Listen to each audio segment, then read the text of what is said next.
What I'm about to tell you right now is, I don't want to put out any government names, any aliases, or no like that. This is my story.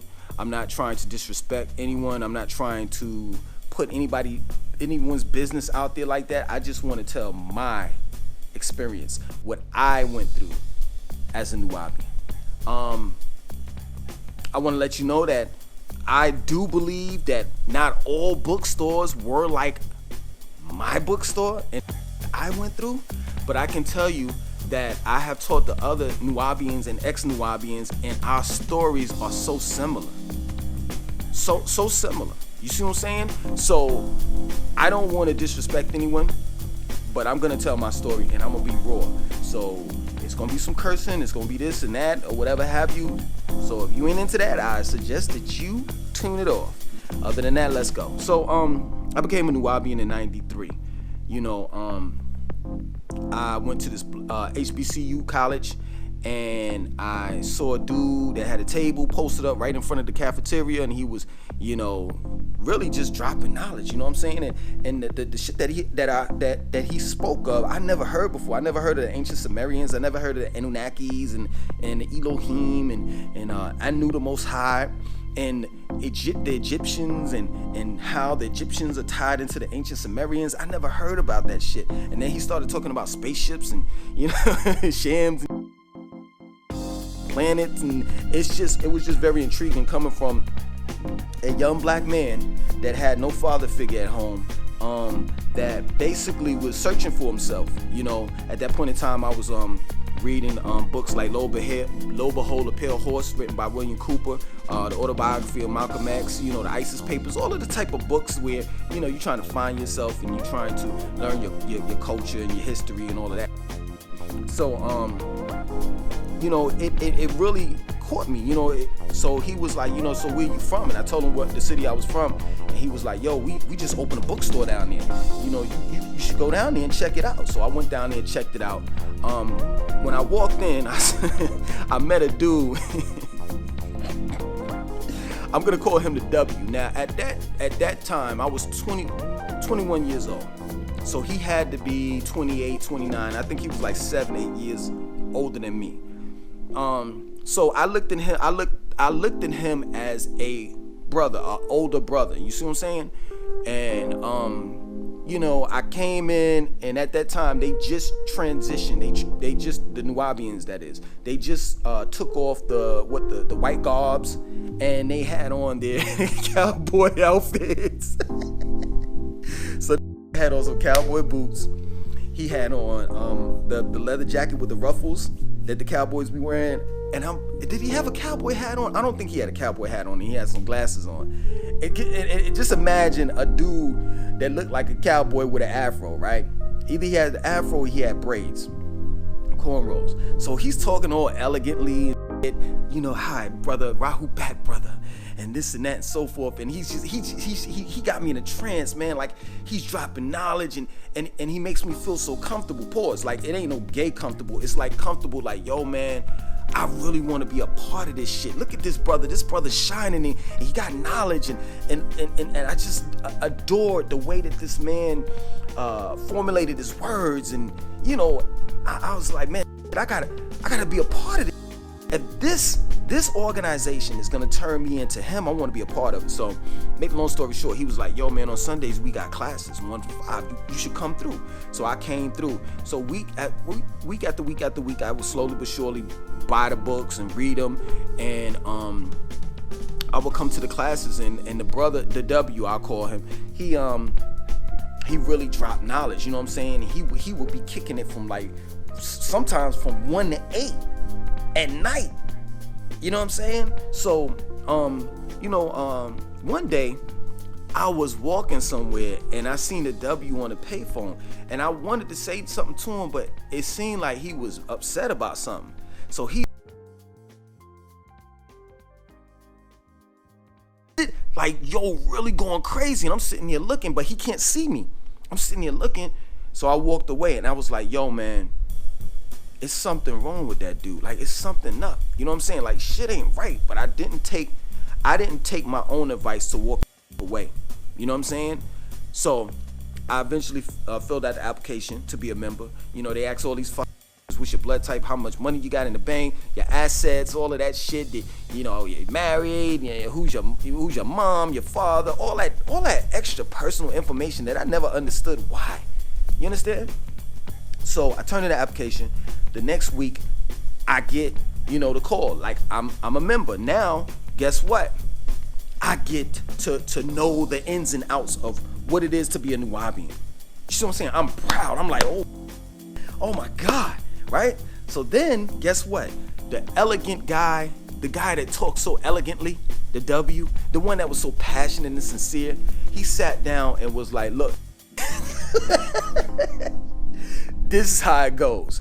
You got to turn in, for you it's $100 a week.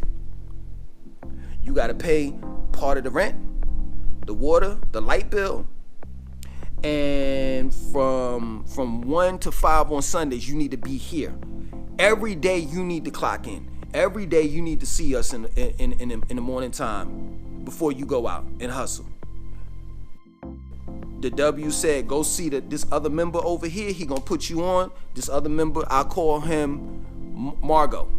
Margot gave me some oils and incense, and they fed me to the wolves. Get your ass out there and start making that goddamn money.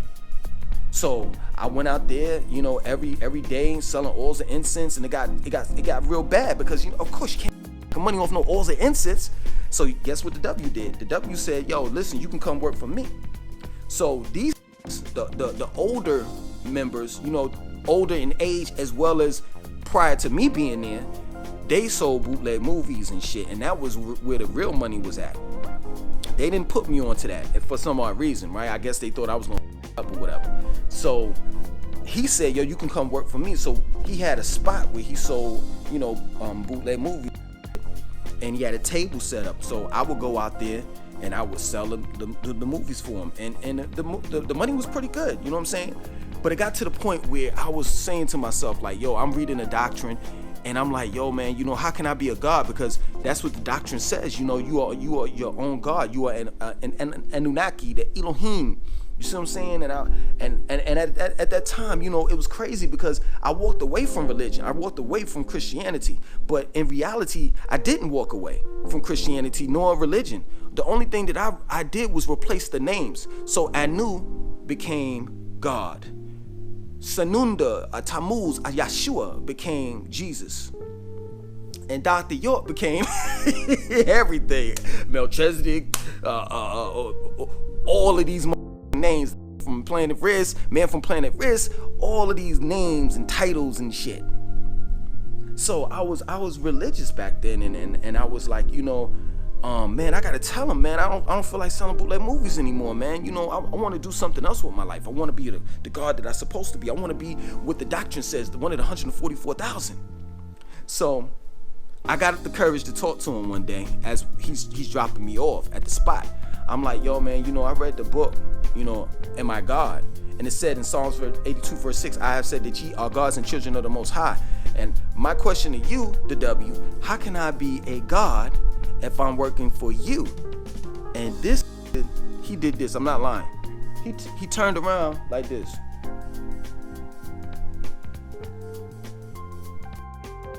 Book. You better get out there and get that goddamn money. You broke, we need to get this goddamn money. And he just kept on going on and on and on. And I'm like, yo, are you serious? Like, my mom's never talked to me like that, yo.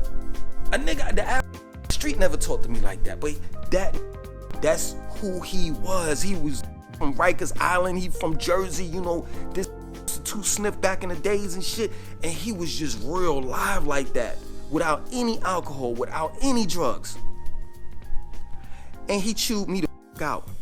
And yo, shit just got worse throughout months. Like, yo, it seemed like, like Nature Boy and all these cult leaders, they all are one and the same. Like, we always would have these meetings and he would chew us out and curse us out and all the rest of that shit. I remember one day we had this meeting. I'll call it Show.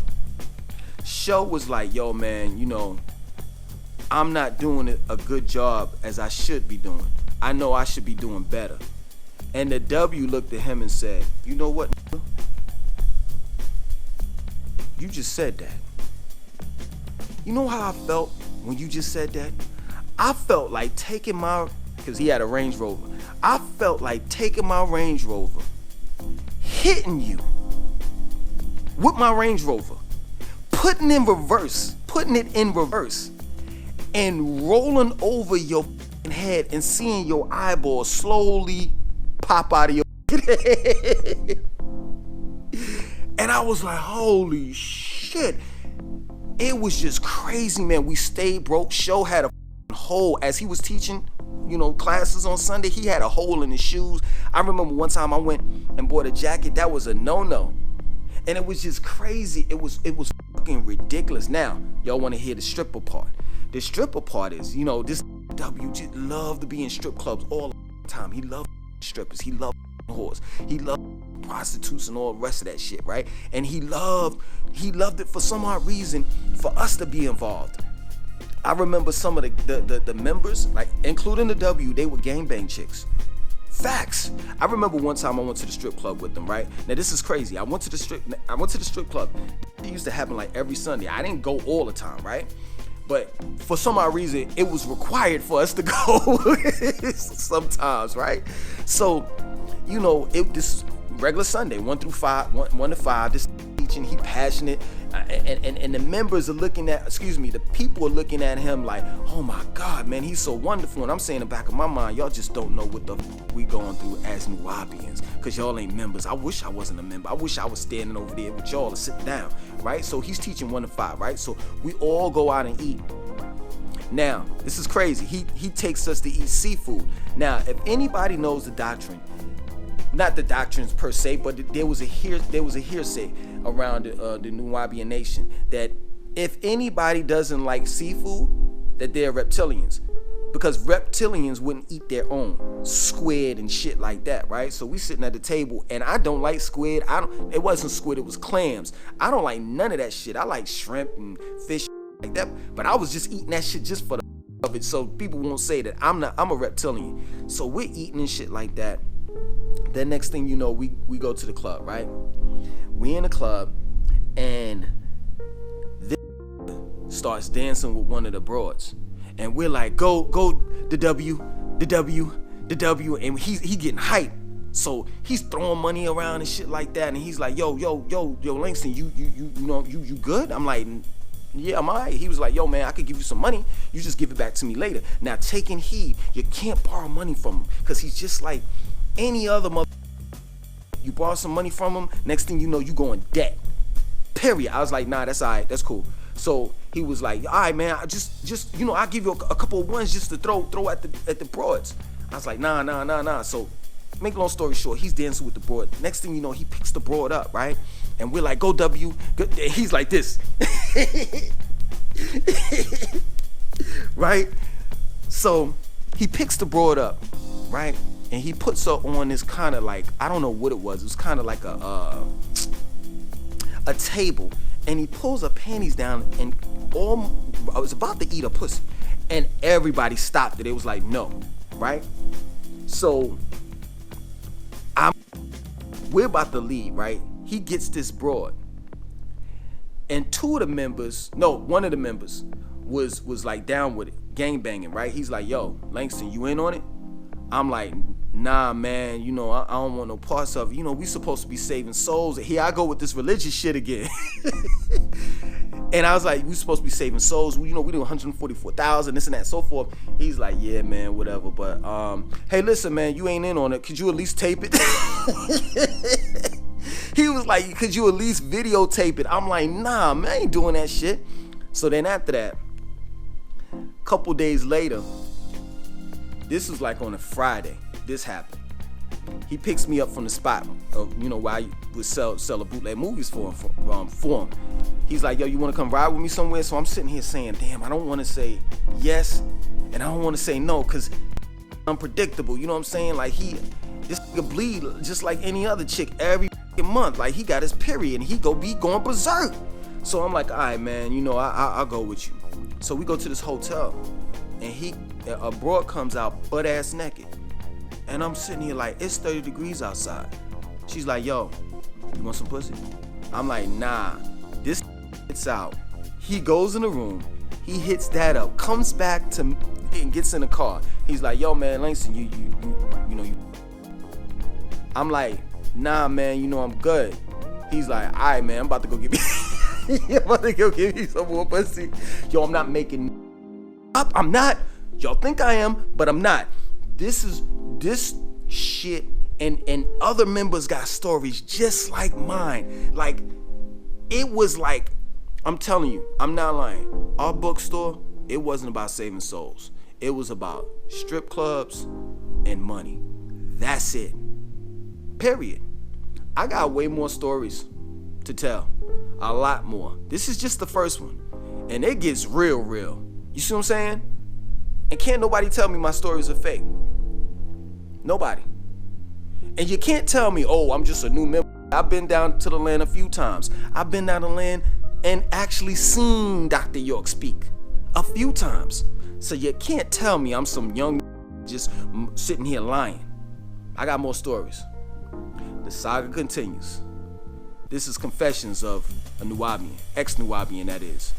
Like, subscribe, and share the video. 1.